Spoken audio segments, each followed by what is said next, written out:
Hey, Horror Movie Night listeners, we are dropping a special little bonus episode because we have an amazing guest. If you are a child of the 80s and 90s like myself, you grew up with this guest in movies like Better Off Dead and Bill and Ted's Excellent Adventure, but now she's in a new film that's dropping later on this week, and it is Amityville Murders.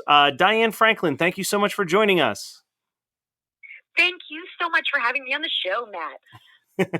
Now, I guess I have to call the obvious thing out that I'm sure everybody has brought up. You were in an Amityville film way back in the 80s, and now you're in a new one. What was it like to return to the iconic house? Wow. Well, here we go. So I actually, for those of you who don't know, we're in Amityville Part 2. We rarely hear about Part 2. We're always hearing about Amityville Horror. And there's so many Amityvilles. Okay, I just want to clarify. So Amityville 2, it's called Amityville 2, The Possession. I played the daughter, and I looked really young, probably I looked like 14 or 16, really young. And I played Patricia Montelli. But that film was based on the DeFeo murders, which were real murders that happened in Long Island in 1974. A guy who's 23 years old, a boy, murdered his family, his entire family. And it was loosely based on it. And first half of the film is about the family relationship. Burt Young played my dad. Retanya Alva played my mother. And Jack Magner played my brother. And it was, but the first movie, Amityville 2, was very scary because they had a lot of special effects. And it was, half the film was about the house, and then the other half was sort of about the exorcism of the boy. So it was more of a true horror film. Cut to 30 years later or whatever, here I am, and I am going to the New Beverly Theater, which is Quentin Tarantino's theater, who is a big fan of Amityville 2. So I go to the theater, and when I'm there, I'm there to do a Q&A. And who comes in but this gentleman named Daniel Ferrens, who is the writer-director of Amityville Murder. So he comes in, and he sees me, and he gets the idea of maybe me playing Louise DeFeo, but I don't know this. I'm just doing my Q&A. So a few months later, my convention agent says to me, "Hey, I'm friends with this guy on Facebook, and he's doing another Amityville, and you should call." And I was like, why should I call him? I don't understand. He goes, no, just call him. He wants to talk to you. I have no idea why I'm calling, what's happening. So I call Daniel, and I'm like, "Hello, my name is Diane Franklin, and I don't know if you know who I am, but I was in Amityville 2, and I don't know, Better Off Dead and Last American Virgin." And he's like, "Oh, I know who you are, and I would like to offer you the role of Louise DeFeo to play in my new film, Amityville Murders." And I burst into tears. I mean, I just lost it, because the idea of coming back for having once played the daughter and now playing the mother in the real story, which is very similar. If you see Amityville 2, there's a lot of similarities. And based on the true story, he had done the documentary of Amityville, so he knew all the truth of what really went on in that house. But now to play the mother, I think I'm the only actress who's ever played the daughter and the mother in the same story. So I have the two perspectives. And it was phenomenal. I just felt like I must be the luckiest actress in the world to give this opportunity. Well, and that's how it happened. Isn't that amazing? That's so. It's all chance of different things happening. Right? This film, it has so many levels. I think people who watch it, you're gonna be able to appreciate it on so many different levels. The acting, the history. Burt Young is in it. He played my dad in the first one. He's also my dad here. We have a lovely scene together. You get to see the emotion. I mean, this is a love fest here. Really quite amazing. Well, and it's so interesting because I love Amityville 2, The Possession. I think it's the best of all of the Amityville films. And like you said, I was going to say, like you said, it does take a very horror possession film twist to it, where there's elements of supernatural in Amityville Murders, but it's presented a lot more like kind of a true crime look with some psychedelic, questionable supernatural stuff going on, but it plays out a lot more like how if you had read the books on the case, how it's been documented. So it does show. It is a docudrama, essentially. Yeah. I mean, it's based on the real situations because Daniel did the background on it. You know, like he did the actual. If you look for an Amityville documentary, Daniel Ferrens did that documentary. But I will also say that, you know, it's so interesting because, like, for instance, maybe today's audience might look at Amityville Murders and be like, oh my gosh, where's the blood squirting out of the ears? Where's the heart popping out of the chest? Like, where are those special effects? And the truth is that reality is a lot scarier than sometimes, you know, than make believe. Like the abuse, I have a feeling people are going to really be able to identify with the characters, with the story. And to me, I'm glad they stayed in the house. It's scary. I think it's, to me, like the best one because it's based on reality. But, you know, I'm sure people will always love Amityville 2 for what that is.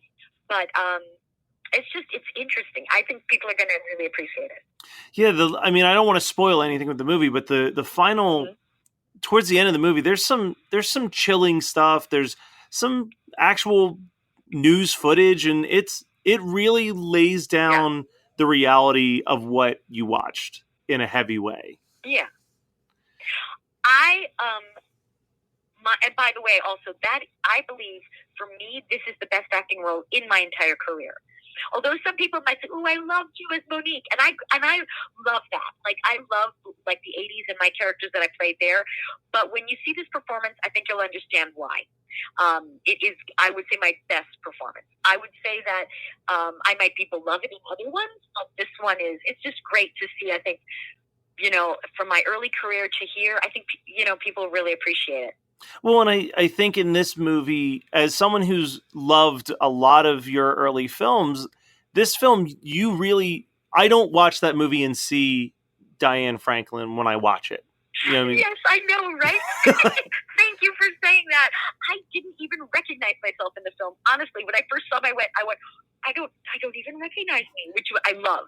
You thought you were recast? You're like, who is that up there? Hey, what's up? Who is this lady? Well, I do have to give a shout out to what I think is kind of one of your lesser known movies, but around the Horror Movie Night podcast and our whole community, it's one of our all time favorites. TerrorVision is just such a delightful movie. Oh, gee. I love that. It's like, oh my God, like totally. Right? Yeah, I love that film too. Don't worry, like, oh my gosh, like I am so into Big Susie Parkin. What a fun character. It was, and that film was a parody of the '80s made in the '80s. So it was not originally seen as, like, people didn't get it at first, but that's why I'm so happy you're saying you love it, because now you can look at it and go, oh my God, that was such a joke on, you know, the times, you know? It really is. I do have to ask, how sick were you of all the goo by the end of the filming of that movie? Here's the thing. I love the goo because it was a real life monster.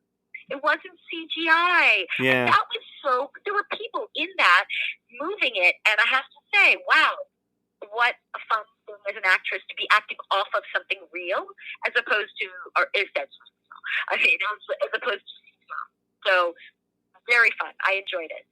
Love the goo. Slime. And you had a book that you put out a couple years ago too. You put out a memoir, right? Yes, I did. I actually put on my first memoir. Has chapters on all the films I did. I have a TerrorVision chapters if you like that too. And that, if you look up Diane Franklin books, because I had a second one that came out last year. My first book is my first memoir. It's about how I became an actress, and it's called Diane Franklin: The Excellent Inventions of the Last American French Exchange Babe of the '80s. Try to memorize that. Just look up Diane Franklin book. My second book was, I realized after I did my first book, I went, oh my gosh, I totally forgot. I was the first actress that brought curly hair into the '80s. I was the one that kickstarted all the perms. And the film I did that with was Last American Virgin. So if you're interested in, if you're a Virgin fan, you love that film, that is the book to get. I have pictures in there that have never been seen. All my books have lots of pictures. I made them like a coffee table book. Great information from that book. So I've only gotten positive responses on these books. You will love them. If you don't know about the 80s, these books take you back in time with the way I speak and the stories. So anyway, but that's called The Excellent Curls of the Last American French Exchange Babe of the 80s. And I'm going to do a third book. I go to conventions and I bring my big coat. And if you are at a convention that I'm at and you put my coat on and we take a picture, you can send that picture to me. And in maybe 2020, I'll come out with my book and you'll be in my book. So that's why I want it's an ode to how, all the fans of Better Off Dead, will be in this book if people can get in there in time to do it, to send it to me. All right. Well, I want to make sure that everyone gets the date properly, that it's going to be February 1st, correct? That Amityville Murders comes out and is available? February 8th. Okay, February 8th. And I'm glad you asked. February 8th, it will come out in select theaters and is exclusively on iTunes for now. And I think Blu-rays and DVDs are going to be out later, maybe in March. Wow. And I would definitely get a copy because I will sign them if you come to a convention, Very exciting. It's a piece of history. So, and the acting is so amazing. Paul Ben Victor is wonderful, and Chelsea Ricketts, all the kids, Noah Brenner, Zane Austen, Q Lawrence, all the little kids were wonderful. And John Robinson, a great actor. I think everyone's going to be very pleased with the performances. Yeah, it really was a phenomenal film. I have one last question for you.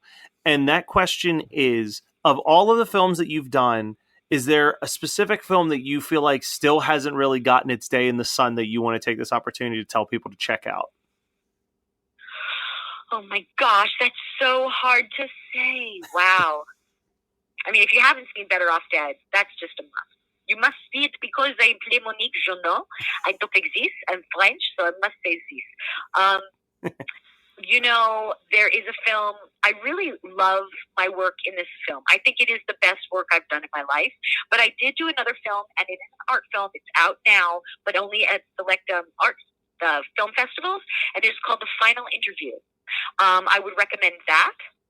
And also a movie called While He Got Wasted, which you can go on Amazon Prime. If you get the Amazon app, go on Amazon Prime and that's a comedy, and I'll have a cameo in it. So if you want to see something new, I also did that this year, so I would check that out as well. So I have done a couple of things, but I would have to say my Amityville is the one that is the most special. But The Final Interview, wonderful film. And it's like a art film. So it's like 3-character story. And it's really cool. It takes place in the 80s. So I love acting, and I love young filmmakers. And this year I'm going to be doing my daughter's film. She is a filmmaker, 22, Olivia De Laurentiis. And she wrote this film, she's directing it, and she's acting in it, and I am in it. And it is a dark comedy called This Gets Rough. And the producer of it is Kimberly Cates, who did Bill and Ted's Excellent Adventures, who maybe I will work with if we get the parts in Bill and Ted's 3. There's going to be Bill and Ted Face the Music, so keep your fingers crossed for that. There's a lot of stuff happening. I'm overwhelmed. It's like the 80s all over again, right? I'm sitting going, I'm pinching myself going, is this really happening? And is this a comeback? I don't know. I hope so. I have a lot to give, so wish me luck. Right? We all hope that it's the comeback that you've deserved for so long. So guys, go and check out Amityville Murders. It's available on February 8th in select theaters and on iTunes, and then keep your eyes peeled for a DVD when it makes itself available, and make sure that when you see Diane at any conventions, you go over there and tell her how much you loved her in this film. Thank you so much for spending some time with us. Thank you very much. As Bill and Ted Princess, I say thank you so much for listening, and be excellent to each other.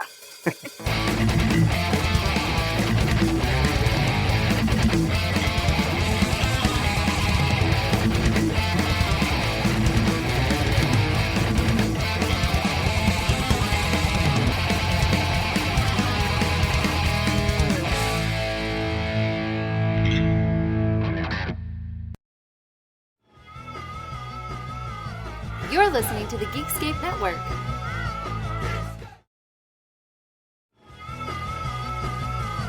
You're listening to the Geekscape Network.